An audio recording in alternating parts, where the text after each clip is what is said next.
What's up, everybody? Welcome to Podcast Now. I'm Alex, and in this video, I want to talk about Eternal's continuing downward trend in terms of review scores. Now, I made a video on my second channel on Sunday where I talked about that initial wave, which I believe got it down to like a 65. So I talked about that. I talked about the box office predictions of mine, and again, all this stuff is on the second channel. But I want to make some things kind of clear in this video, kind of my opinions clear, and also talk about it, continuing to fall. I believe right now it's at a 56 or 57 on Rotten Tomatoes based off of like 150, 154 critics. So it can, every day it seems like it continues to go down. This is by now, I think, a mile, I think a whole like 1 point. Again, like say 5.5 to a 6.5 or 5.6 to a 6.6. It's quite lower than any other Marvel movie. Now the thing is, and I'm not a paid shill either way, right? Hopefully you guys know who I am by now, but if not, that's okay. You'll get to know me here. I don't, I guess I should say I don't care what critics think, and I've been fairly consistent on that, specifically for movies. I think there's plenty of movies that have 80s, 90s on Rotten Tomatoes that I don't think deserve it, and then there's also movies that are like in the 30s. In fact, one of my favorite franchise of all time, my favorite movie of all time, is Pirates of the Caribbean 3 At World's End. I know, guilty pleasure, but actually it's not. I just really, really like it. Those movies get like 30s and 40s on Rotten Tomatoes, and I truly could care less. But the thing is, here's the thing. And again, I said this on Sunday's video, but I want to bring it to, the audience on my main channel.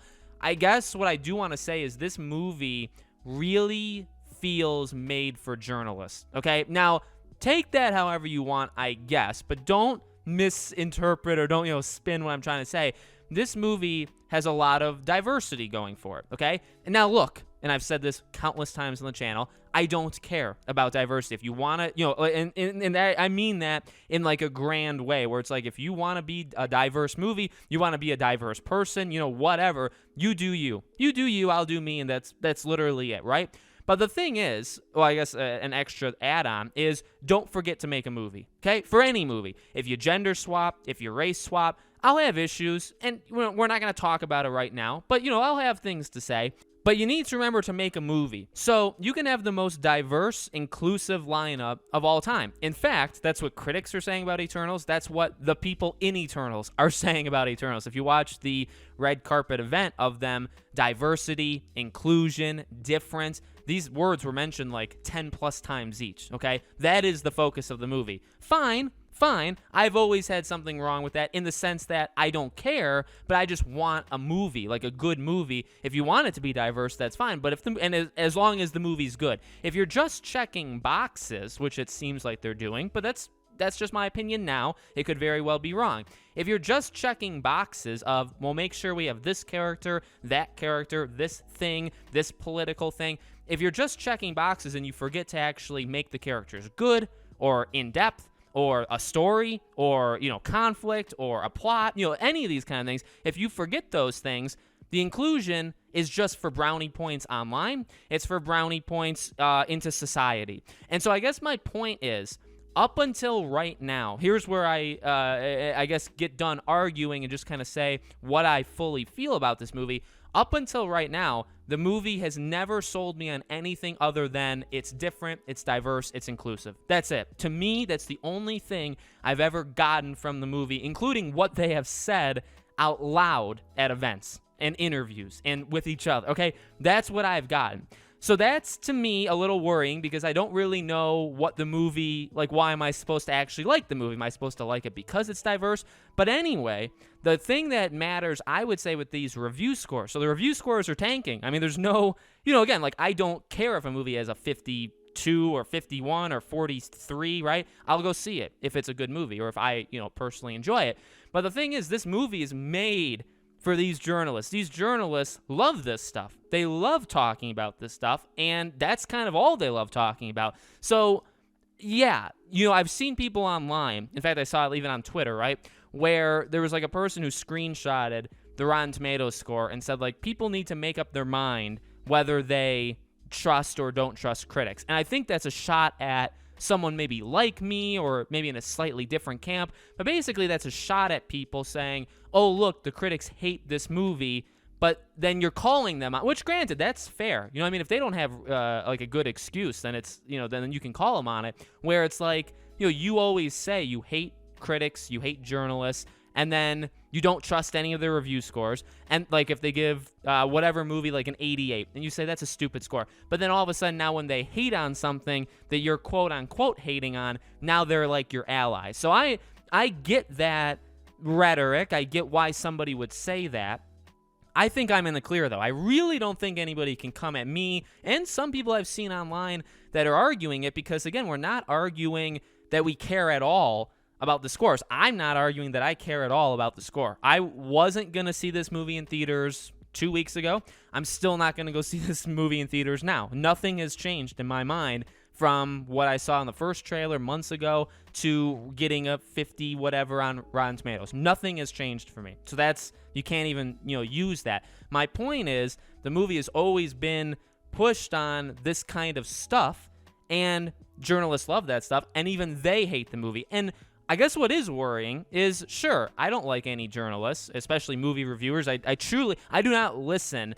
Like, who goes to the New York Times to read their movie review to make a decision based off a movie? I have never once in my life done that for anybody. Like, Jeremy Jahns is maybe one of the only. Chris Stuckman kind of on and off. Those are like the only two. I like Angry Joe, but I really actually don't go based off of what he said, because him and I disagree on certain movies or games, but I like him. But it's like, I don't really go to anybody, you know what I mean? So that's kind of my point, is I don't really care. But the thing is, if you do read them, which I have read them, it is a little worrying when even they say, and I know people have done like screenshots, they've even said one of the reviews said the movie like ticks all the boxes.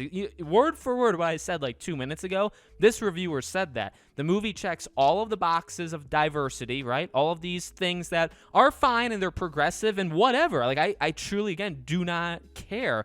They check all those boxes, but they don't have a movie with it. It's just checking the boxes. And that's the issue that people have warned for months, and some people have warned for years for like different properties. You don't want that. You don't want that. I don't want that in games. I don't want that in television. I don't want that in movies. If you're just going to check a box, you're just doing it to say you're progressive. You're just doing it to say, look what we did. We put all of these characters that have never really, never had their time to shine. We put them in a movie. Well, does the movie suck? Well, yeah, it's actually complete garbage, but like they're in the movie. Kids are going to look up to them, but like the movie's terrible. Well, yeah, but we didn't really focus on the movie. We focused on just getting actors that fit our agenda. That's it. And see, when you say it like that, it comes across incredibly stupid. And that's the way this movie has always seemed to me. And now you have critics kind of saying that. So, again, I guess you could say, Alex, you hate them, but you're going off of what they said in the review. I mean, they do have eyes, so they can see. So, like, and they're part of that agenda as well. I mean, critics are all the same. I mean, they're the same as these movie people. They don't care if you have a strong, independent woman, say, in a movie that's also a good character. They just care that you have that woman, the first part. It doesn't matter about the second part. That's what these people are like, generally. It seems like this movie doesn't have any additional parts, though. So we'll have to see. And I know there's another argument where it's like the movie's so bad that not even critics can say it's good. I've seen that. I don't really go for it like all the way. That is an argument, I guess, but I'm not going to sit here like defending it for 10 minutes. You know what I mean? I'll defend the other one. I'll defend what I did. So it's interesting, guys. I said this on Sunday's video when the movie was at like a 65, and I'm saying it now, as it's dropped, to like a 55, 56. I'll say the same thing. I am really excited for people to see this movie like on Friday. Like, I want to see other opinions to see if they do they match, or is it worse? Is it better? Like, what's going on? I'm going to be interested. And again, I don't really go based off of any, even YouTubers, like I said, like Angry Joe, Chris Stuckman, Jeremy Jahns, maybe them. Like, I'll care a little bit about what they have to say. But also, it's kind of you guys. Like, it's the box office. It's the people in my community, right? Do you guys hate it? Do you think it's like just pandering? I'm excited to, hear your thoughts. I'm not going to go see it. It's just not going to happen. But I have an open mind on it. I really do. Maybe it doesn't come across that way, but like, I want to hear what people say. So let me know what you guys think in the comments below. Make sure, as always, you guys are subscribed, bell icon turned on. If you guys want to follow me anywhere else, I have a Twitter. I have a second YouTube channel. We also have Patreon and YouTube membership memberships. Links for all of that are in the description below, okay? Thank you for watching. I'll see you all on the next video.